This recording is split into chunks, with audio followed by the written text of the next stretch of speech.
പത്തനംതിട്ട വെണ്ണിക്കുളം മണിമലയാർ കരകവിഞ്ഞൊഴുകുന്നതിന്റെ ആകാശ ദൃശ്യങ്ങളാണ് ഇപ്പോൾ നമുക്ക് ലഭ്യമായിട്ടുള്ളത്. അതൊന്ന് കാണാം.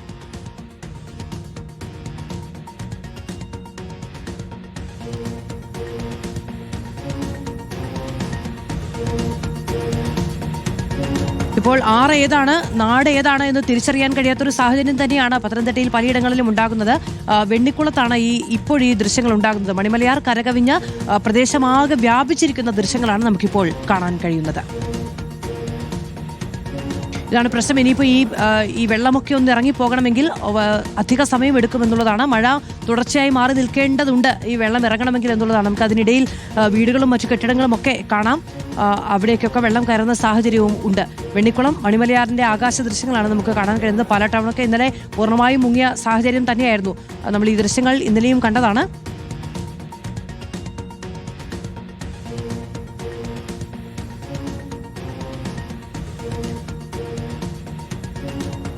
മണിമലയാറിൽ മായ തരത്തിൽ വെള്ളം ഉയരുന്ന കാഴ്ച നമ്മൾ ഇന്നലെ മുതൽ കാണുകയാണ്. മണിമലയാറിന്റെ തീരപ്രദേശങ്ങളിലേക്ക് കരകവിഞ്ഞ് നോക്കുന്നു.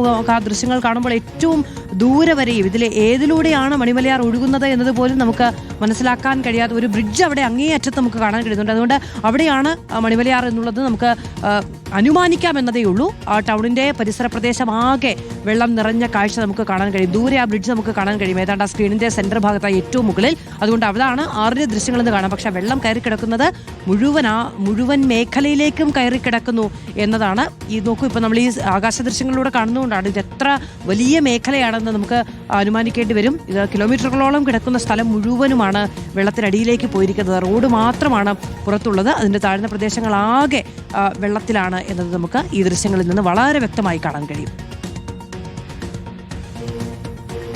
ക്യാമറാമാൻ ജസ്റ്റിൻ പകർത്തിയ ദൃശ്യങ്ങളാണ് ഇത്.